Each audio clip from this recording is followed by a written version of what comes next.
Hello everyone, welcome to GametechUK and this video, which is a bit of a roundup of all the information we know so far about WRC23, including a new edition I'm really excited about. So let's get on with today's video.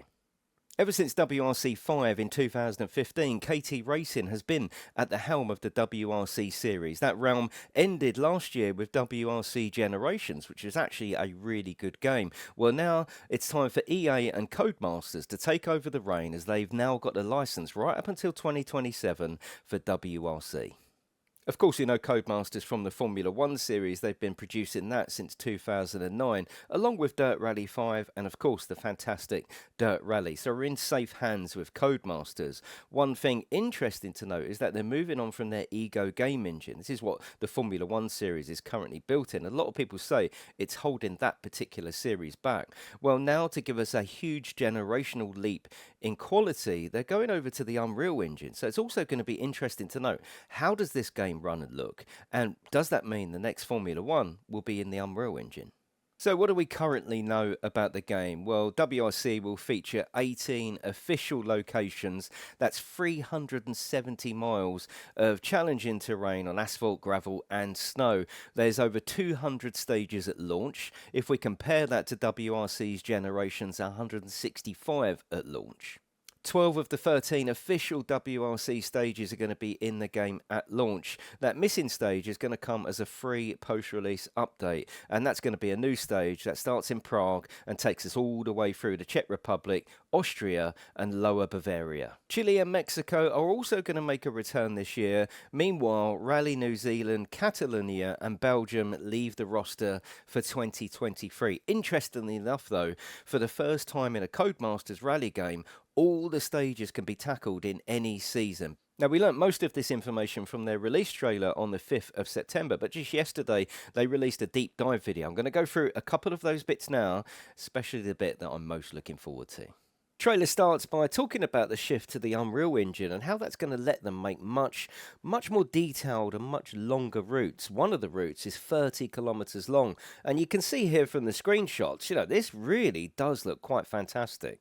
There's going to be cars in the game representing the sport's entire history over 60 years. 80 of those are going to be in game, spread across 18 different car classes, all from the early days right up to the 2023 Rally 1 car. The 2023 car's hybrid system is going to be represented in-game as well. Brake hard into the corners, regen that power, and decide how and when to use that across the rally stage. The handling model is going to make or break a game like this, and it's going to come under intense scrutiny. And of course, Codemasters and EA are saying it's the most advanced handling model yet in any WRC game, and only time will tell with that, but it seems to be all going in the right direction. They've got real rally drivers involved, but the real proof will be in the pudding when we get our hands on it.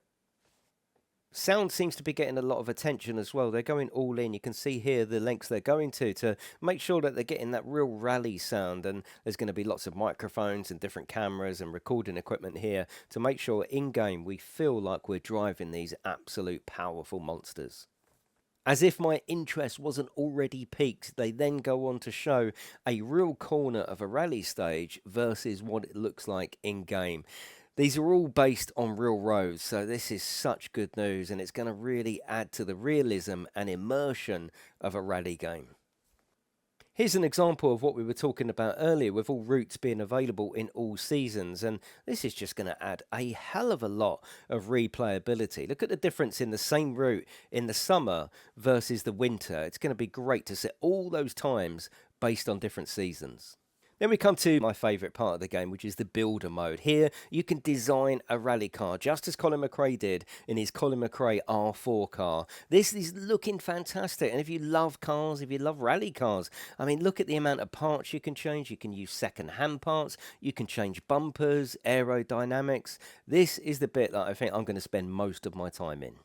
But this is really coming across like quite the ambitious title, and hopefully a return to form of rallying and Codemasters. There's other game modes in there. I like the sound of the regularity rally, so rather than drive the route as fast as you can, you've got to stick to a sort of medium time, a bit of an average time. There's a lot going on here. Of course, you've got car clubs as well, which is all going to be cross-platform. I'm very, very excited about this game.